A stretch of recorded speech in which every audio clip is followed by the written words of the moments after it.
Distinguished ladies and gentlemen, it's a pleasure to be here, and let me take this opportunity to thank the leadership of the Foreign Ministry of Hungary, and in particular the Hungarian Diplomatic Academy, but also let me thank the leadership of Ludoviko University, in particular the Faculty of International Relations. And here I want to thank Professor Peter Zaka for his excellent facilitation, and thank you for the invite to this festival. Distinguished ladies and gentlemen, it is clearly a pleasure to be here, in the sense that as a diplomat, as an academic, as a statesman, as a policy practitioner, I'm very pleased to be part of this academic environment. It's a pleasure for me to just see the faces of students, researchers, academics who are eager to share ideas and knowledge. So I believe I am part of this academic ecosystem, and I'm part of you. But also, as a policy practitioner, a statesman, diplomat, I have a couple of things I want to share with you. Provocative, innovative, nuanced, challenging, but the primary objective is for you to make up your own mind, to have a critical perspective of what I will say. Bearing in mind I'm an African, I come from an Africanist worldview, and in all my writings I have promoted the idea of Afro-pragmatism. And I'm sure you are familiar with the debates around Africa. The Afro-pessimism, which says nothing good ever comes out of Africa. And we know, for example, the London-based The Economics magazine once described Africa as the hopeless continent. But then 10 years later, the same magazine, The Economics, said Africa rising. But I am not an Afro-pessimist. I don't believe nothing ever that is good comes out of Africa. I am not an Afro-optimist. Of course, I believe there is hope and inspiration for Africa. I am an Afro-pragmatist in the sense that the good, the bad, the damn right ugly all take place in Africa. So I focus on the realities of Africa, just like every other country, every other continent. The good, the bad, and the ugly is the reality of our development today. So what I want to talk about, distinguished ladies and gentlemen, I want to share with you my perspective on what I've called the New World Disorder and how this has created the retreat of the European Union from Africa. And what are the implications for Hungary's EU presidency? So, distinguished ladies and gentlemen, this Open Festival is timely. It is timely for one simple reason, because it is taking place against the background of a very challenging, troubled world today. And this world today is faced with multiple global crises. So it will not be an exaggeration if I were to say we live in a turbulent world today. We live in a fractured world today. We are faced with multiple global crises. It will not be an exaggeration. So what is this so-called New World Disorder that I'm talking about? What are the manifestations? Today, ladies and gentlemen, make no mistake, we see the most significant geopolitical attack on the post-Second World War status quo and the post-Cold War unipolar world order. But of course, as we know, the post-Cold War unipolar world order has been dominated by the West and the Western-centric political, economic, capitalist, ideological world order. We know that. But what is prevailing today is that the attack on the so-called New World Order has recently been brought to our consciousness, even in our living rooms while we are watching television, by the ongoing war in Ukraine and Russia, and the ongoing war between Hamas, Palestine, and Israel. The post-Second World War international order has been challenged.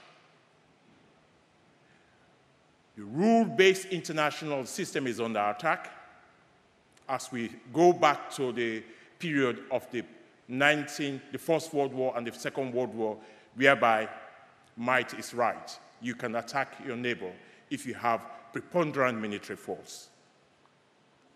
But let me hasten to say that even before this global threat on peace and security, let me take you back to some of the manifestations of this so-called New World Disorder. And let me talk about the COVID-19 pandemic. The COVID-19 pandemic created very serious challenges globally. But of course, the COVID-19 vaccine apartheid and the discrimination against the developing world by the West and industrialized nations. But what is more, the post-COVID-19 global supply chain disruptions have all created a new global crisis that has been termed or manifested in form of global food security challenge, the global energy security challenge, the global financial crisis challenge. So today we talk about cost of living crisis. I wonder how many of you have not faced that. Students, you live on handouts. Some students live on handouts from government. I call it scholarship and tuition fee. Some students have to really work hard to secure their tuition, their maintenance, etc. But we are all faced with the global cost of living crisis. What we see emerging is that the prevailing multiple global crises and the challenge to the Western-centric world order, unipolar world order, and in particular the inability, there is a perception that the unipolar world order is no longer able to maintain and secure global peace and security. It's under challenge. So out of this, we see the emergence of what is now called a new multipolar world order. And we see the emergence of new powers, such as China. China is emerging as the leader of this group of multipolar countries or world order that is trying to, and in particular China, is trying to challenge the dominance of the unipolar world order and is trying to frame and construct the multipolar world order. The multipolar world order simply means that the different regions of the world can then take responsibility to address the multiple crises and challenges in their own regions. You don't need a global policeman, as in the case of the United States of America, in charge of the unipolar world order. Distinguished ladies and gentlemen, we see the emergence of the BRICS group of countries, and led by China. As foreign minister, I had the opportunity of traveling across the globe, and especially during my time, I had the opportunity of taking Sierra Leone to the United Nations Security Council after 53 years. So that meant I had to travel across the globe to solicit for votes, and I want to thank the government of Hungary, and in particular the foreign minister, my dear friend Peter Szijjártó, who was very instrumental in mobilizing Central European states. And we were able to secure 188 votes on the 6th of June, 2023, one of the highest votes ever to go to the UN Security Council by an African state. So during that process, I learned one thing. The global South countries, and in particular African countries, are leaning towards the emergence of China as a superpower to challenge the dominance of the unipolar world order. Speaking to colleague foreign ministers across the globe, especially in the global south, I was surprised to see how African countries and global south countries now look to the BRICS group of countries. And they are busy signing financial currency swap agreements with China to enable them to pay for all their international transactions in their local currency and the Chinese yuan currency. This is all part of the process of hastening the de-dollarization process. It's interesting. So we live in a very challenging international financial and global economic order. What is more, this so-called confused world order seems to threaten international peace and security to the extent that we now see the emergence of what is called an axis of resistance. And this axis of resistance, some elements now seem to be threatening international maritime security in the Suez Canal and the Gulf of Aden. Today, we do not see or have any dominant power in the world today that is able to enforce its value systems and its institutions on the rest of the world. We do not see that at all. Even the powerful United States of America is not able to force Israel to do its bidding. The United States of America is now being forced to be on the back foot, being driven out of its military bases in Niger, in Africa, etc. The United Nations, for its part, has been exposed during this crisis and the war between Russia and Ukraine and Hamas, Palestine and Israel. The United Nations has been exposed as a lame duck and is not able to maintain international peace and security, and is not able to enforce international law relating to war crimes, genocide, and crimes against humanity. So today, we see the global polarization and confusion around climate justice issues, whereby the worst polluters of the environment now demand the least polluters of the environment to bear the burden and the brunt of climate mitigation and environmental change and global warming impacts. Distinguished ladies and gentlemen, this emerging new world disorder is a clear and present danger to global peace and security. Make no mistake.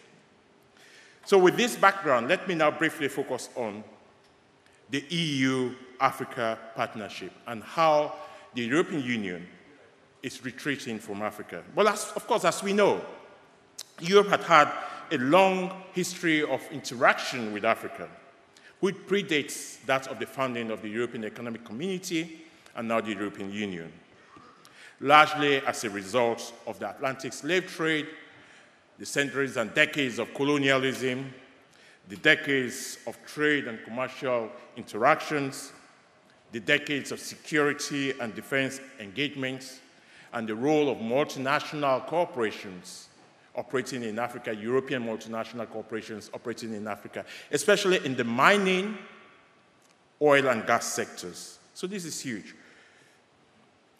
But in particular, the EU-Africa multi-actor partnership largely covers the area of peace, security, democracy, human rights, political dialogue, development assistance, and humanitarian aid support. So in effect, the EU's help to Africa covers, in particular for the African Union, it covers the area of the African peace and security architecture, which, as you know, is the framework that is designed for African solutions to African problems. And also, the support also covers the area of the Gulf of Guinea security. So out of these bilateral, multilateral engagements with African countries, an estimated 20 billion euros annually is given to sub-Saharan Africa as development aid, and an additional 150 billion investment is now being allocated for the Africa-EU Global Gateway Infrastructure Investment. But the question I want to raise here is, if you put the two funding frameworks together, the 20 billion development aid and the 150 billion euros Global Gateway Infrastructure Program for Africa, will it ever reach sub-Saharan Africa?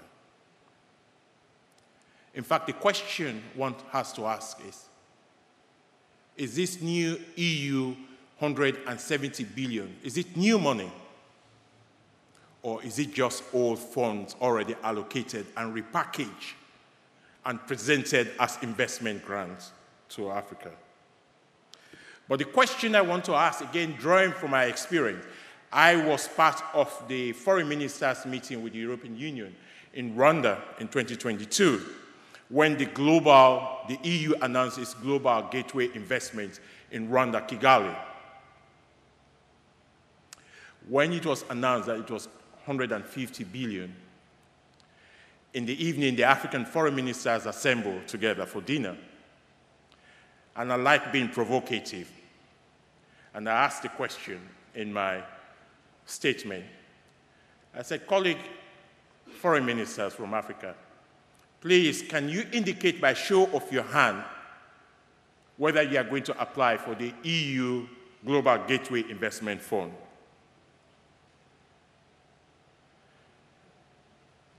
No show of hand.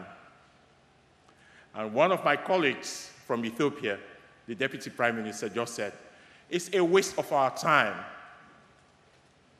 It's going to be a waste. Everything about the EU is a waste of our time, because they will want us to dot the I's, cross the T's, and it will take between 2 to 4 years to even secure a 50,000 euro grant. He said they are not going to waste their time. So the question is,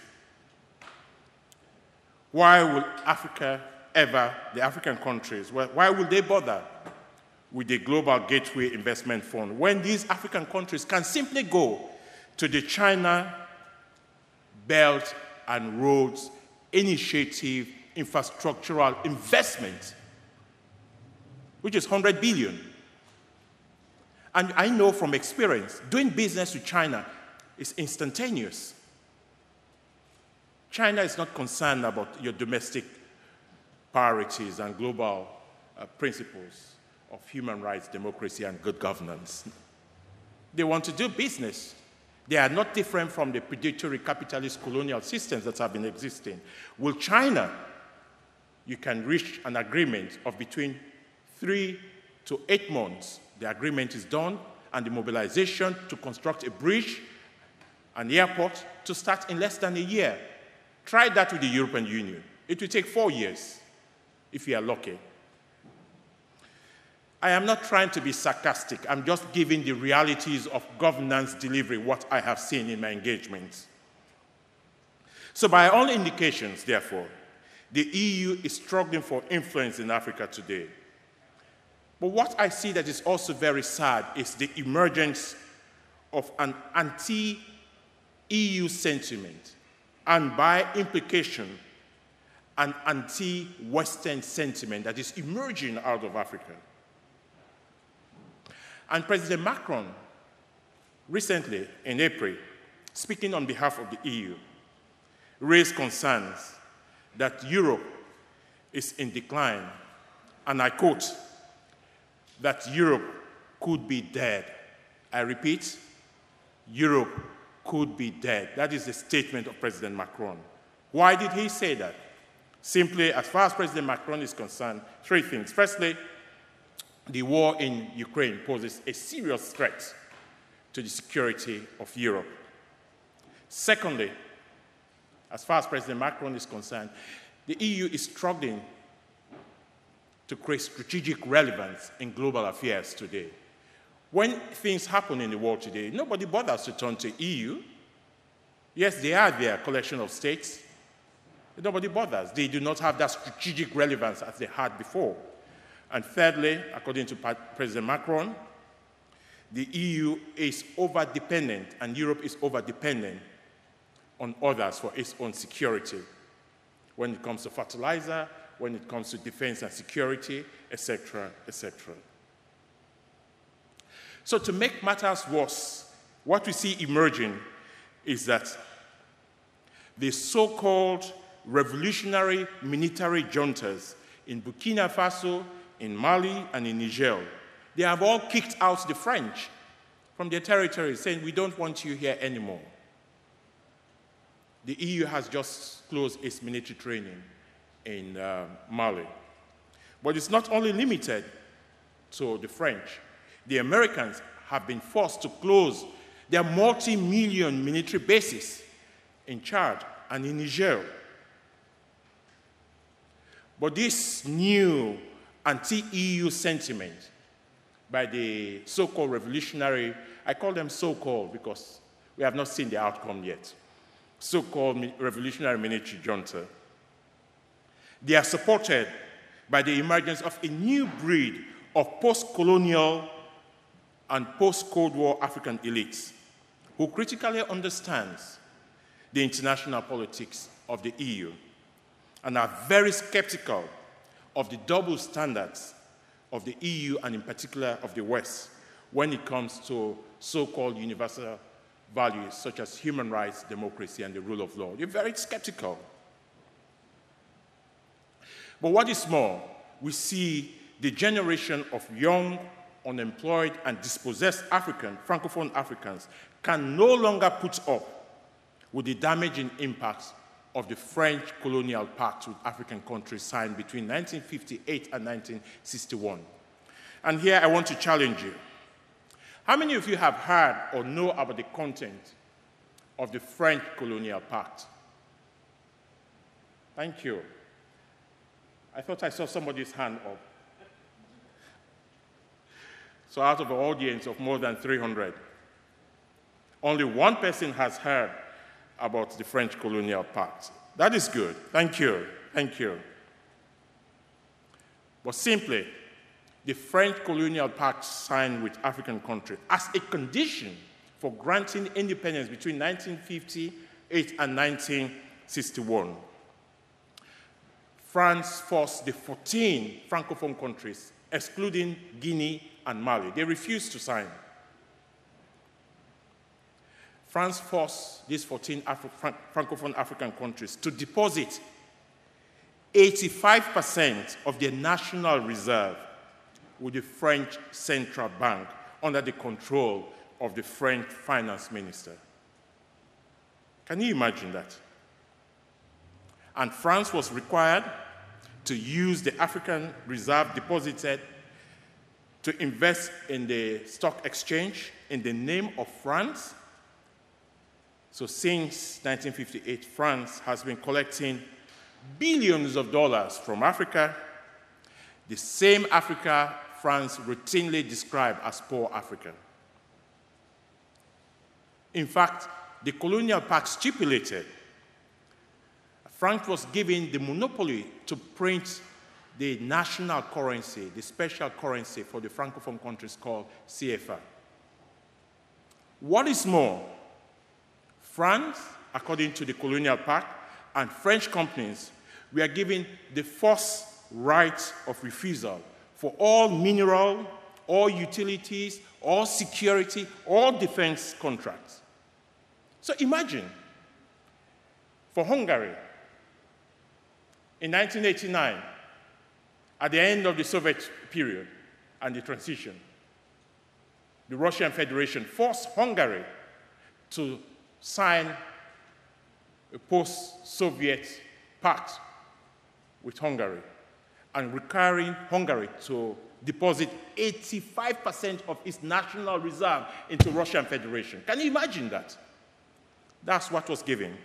But of course, I'm wondering, why is it the case that African leaders have not changed this or have not ended this colonial pact? Let me give you an illustrative example. The case of the left-wing president of Côte d'Ivoire, Laurent Gbagbo, is very instructive as to why African leaders don't bother to change it. It's a harsh lesson in international politics. Laurent Gbagbo tried to, using his left-wing political ideologies, tried to change and end the French colonial pact in Côte d'Ivoire, Ivory Coast. But of course, President Jacques Chirac was not going to have that.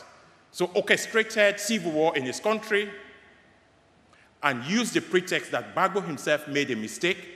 He wanted to change the constitution to continue to rule for a third term. France used that as an excuse, orchestrated civil war in his country, got him arrested and indicted for war crimes and brought to the International Criminal Court in The Hague in 2011.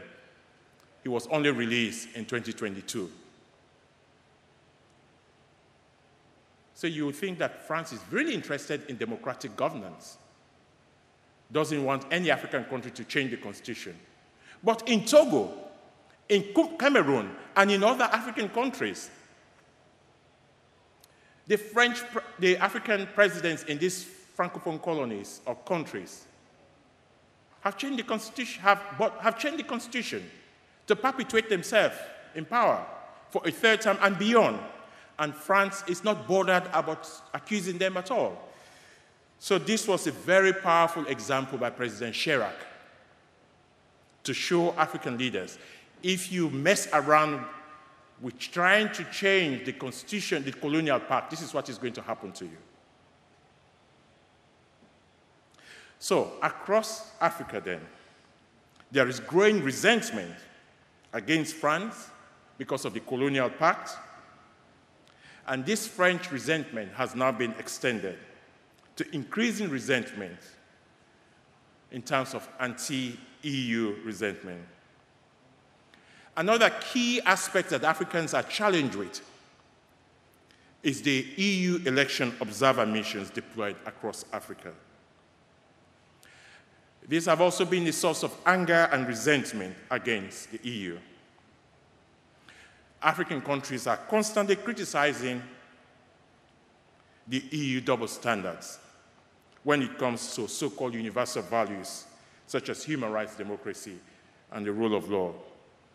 Another key area in Africa and why the EU is in retreat in Africa is the EU harsh immigration laws and the Fortress Europe mentality that has agonized young Africans against the European Union. So by all indications, therefore, the EU is now forced to be in retreat in Africa. So let me conclude by giving some thoughts on the implications of all what I have said. First, let me congratulate Hungary for its EU presidency, which starts on the 1st of July. But we all know it's not without controversy. Hungary has been criticized. In fact, let me put it most crudely. Hungary has been lectured and lectured and lectured by the European Commission and the EU member states for its alleged breach of EU principles on rule of law, democracy, and human rights. Even the EU Parliament has questioned Hungary's ability and credibility to perform this task, that is, the presidency of the EU Council. In fact, some extreme member states within the EU have advocated that Hungary's presidency of the EU Council must and should be revoked. Can you imagine that? And what is more, just last week, I was watching Al Jazeera News, and I had the misfortune of listening to EU journalists on the Al Jazeera News television. She described Hungary as the problem child of democratic EU. I couldn't believe it. A sovereign nation described as a problem child? So it is open secret, therefore, that EU has problems because Hungary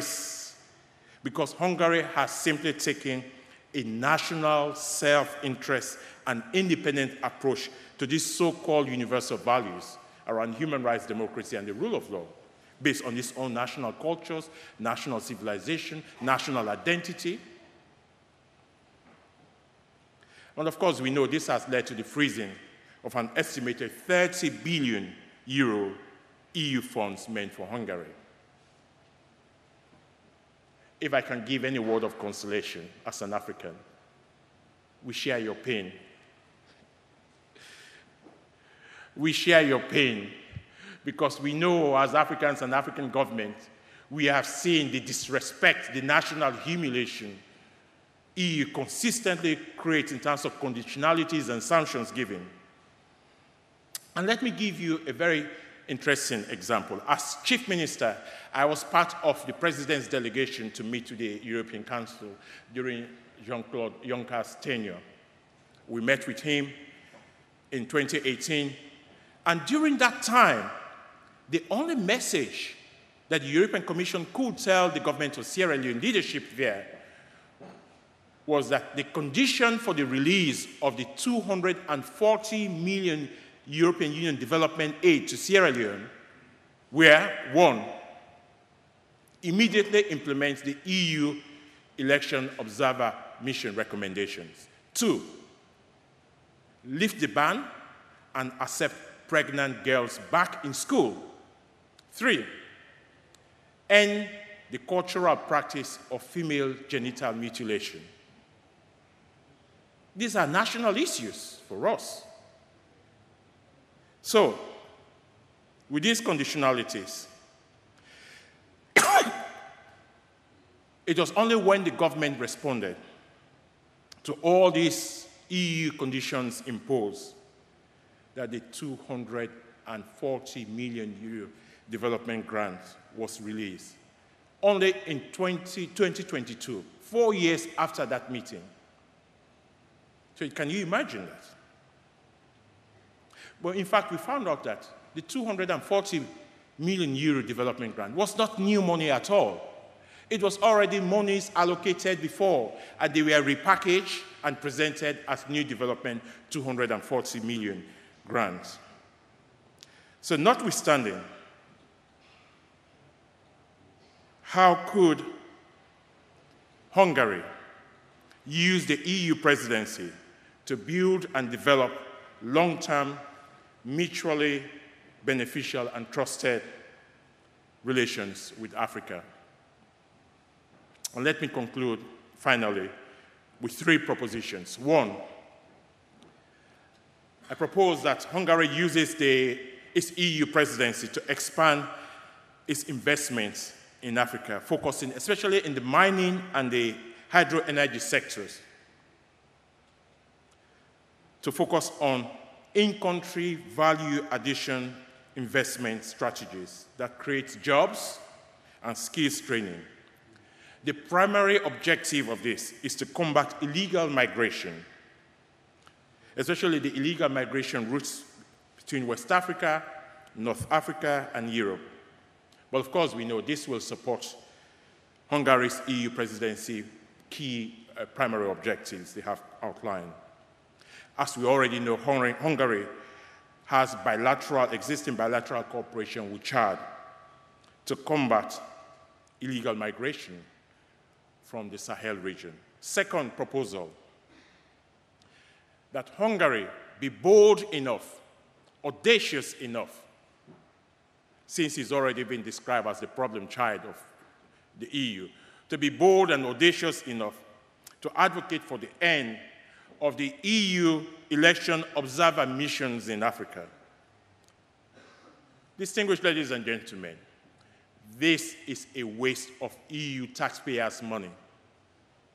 And I've seen it for myself. Sierra Leone just concluded its election in June 2023. The same report that was sent to Nigeria was the same report sent to Sierra Leone. So they keep on cutting and pasting the same report, making spurious recommendations without reflecting the realities on the ground. For us, this is a waste of EU taxpayers' money. It is also a neo-colonialist, neo-imperialist practice that is often used to orchestrate regime change in African countries. After all, the African Union organization that represents Africa have never sent election observer missions to any EU member states. I have not seen African Union observer missions in Hungary to supervise Hungarian elections. I'm sure you will throw them out, and rightly so. But we know that the EU says that this is in support of international support for democracy and democratic consolidation. But we know that is not true at all. It's a mechanism of control. And finally, that Hungary uses its EU presidency to support the strengthening of the African Union Agency as a peace broker in the Ukraine-Russian war. As you know, there was an African peace plan, but also to support the African agency, the African Union, for the restoration of constitutional rule and democratic governance in the military junta states of Guinea, of Mali, of Burkina Faso, of Niger, and of Gabon. These are my propositions. And thank you very much. Kosonom. Kosonom. Kosonom.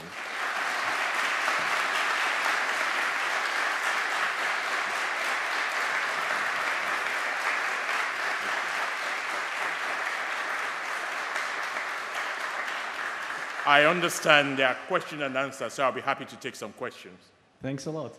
If there are some questions regarding the issues raised by Professor Francis, it's now the time to ask him about African politics, European connections, economics, anything you're interested in.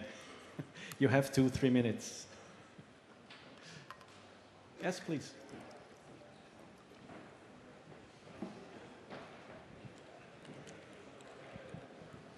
Well, thank you. Basically, do you see this European approach like, okay, we know better, you must conform to our set of values and to our rules as a form of neo-colonization that Brussels do to Africa, but it does to Italy, to Hungary, to Poland, to many periphery countries? And what do you think we could do to change this, because it's this mindset in Brussels, because it's not just an economic issue, it is probably, I think, a cultural mindset. Thank you. Thank you. Well, thank you very much. And as I've explained, you know, it is not just simply about neo-colonialism and neo-imperialism. It is fundamentally about the identity of a people, a nation, a country. There's an African proverb which says, if you don't know yourself, you will never know where you will head. As far as the unipolar world order is concerned, that has given preponderant power to Western nations, and by implication the European Union, they have ascribed to themselves monopoly over so-called universal values of human rights, democracy, and the rule of law. And they tell everybody what to do. Italy, Poland, Hungary, we have all suffered from it. Your question is, what can we do?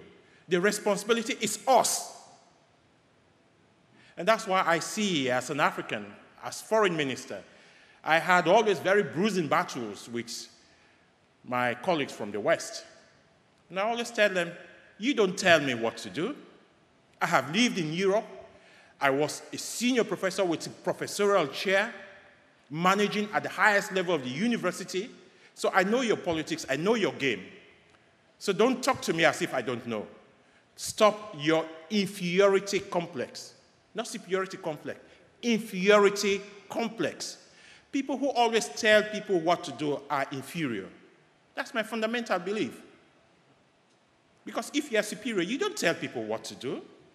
So I'm very pleased with Hungary's position, taking a national stance based on their own national identity, national cultures, national values, their civilization. It's not going to change. Is it an easy task? No, it is not an easy task, but it is the responsibility of political leaders to mobilize the people, especially the young generation. When the young generation, especially universities, grow up strong, confident in their own national identity, nobody will ever put them down. Nobody. So I hope that the new generation, the new revolution in Hungary will start in Ludovica University today, not tomorrow, challenging the dominant world order. Thank you.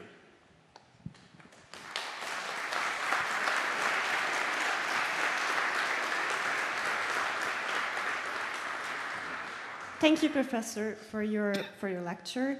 I have a question about OBOR. There is an approach from the European Union side who see the Belt and Road Initiative as kind of like a road to the Chinese debt trap, and that China, through the Belt and Road Initiative, they secure critical infrastructure in developing nations or mining or natural resources, and that at some point they might take control over it. And I wanted to hear your opinion about this approach. Thank you. Well, thank you. It's a very interesting question, and I am very pleased that you raised that. This is what I've described as China bashing. Always telling others what to do. Why is that so? Since President Xi Jinping introduced the Belt and Roads Initiative infrastructural project in 2013, it has become the most important infrastructural diplomacy in Africa and the Global South. Why is that so? African countries and Global South countries, they need roads, they need bridges, they need hydroelectricity, they need airports, railway lines, connectivity. And China is prepared to put the money in. And China, as I said, between 3 to 8 months, China is able to sign these agreements. And you see it. So China's infrastructural diplomacy has scared the hell out of EU and the West. It is not just the EU 150 billion global gateway, but the United States of America also announced 500 billion infrastructural project for Africa. And they said, no, we are not interested. So the easiest way to scare off African countries is to tell them, oh, this will increase your debt. This will create debt burden for you. So this is what I call debt mongering in Africa. It is no longer about war mongering in Africa. It is debt mongering to scare off African countries. But this is disingenuous for 2 reasons. Firstly, we know that the estimated 1.8 trillion debt owed in Africa by African countries, 80% of them belong to the Western international financial institutions, in particular World Bank and the IMF. Do we hear anybody criticizing them? No, it's a double standard. But then China says, oh no, this will increase your debt, etc. And let me tell you, when we came to governance, and this is where the function of leadership in Africa is so important. When we came to governance in 2018, we met a new $420 million new international airport project funded by China. As chief minister, the president asked me to look at it, and I put a team together, we reviewed it, and we realized that the concessionary loans were not really concessionary loans. So it would have created huge debt burden and very serious debt service obligation for us, which would have created difficulties for us to respond to social service delivery, school, health, water, electricity, etc., etc. So I recommended to the president that we terminate the Chinese International Airport concessionary bridge project. But in return, though that project was cancelled, And the West, and in particular the IMF director, came to my office. She was very happy. Oh, we are very happy that you've canceled this and all that. Gave me this pompous lecture. I just sat there quietly.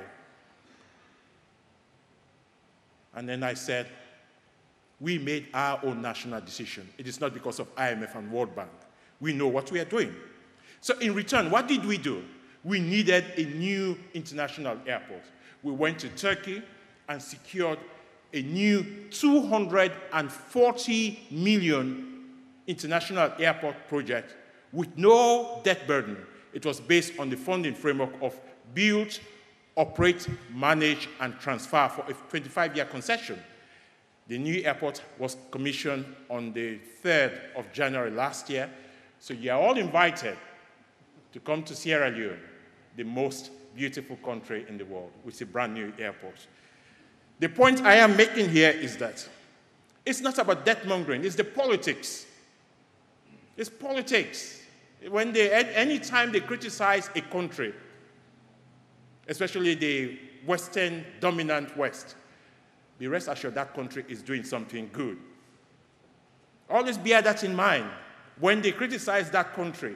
I am not saying these countries do not have, because the very things that they do criticize the countries for, when it comes to countries that have interest in, they turn a blind eye. They keep quiet about it. So it's not about debt burden for Africa. It's just the usual Western-centric China bashing, but also debt-mongering dimension. The objective is to scare off African countries not to go to the Belt and Road Initiative, but to go to the path of the global gateway for Europe, etc., etc. Thank you.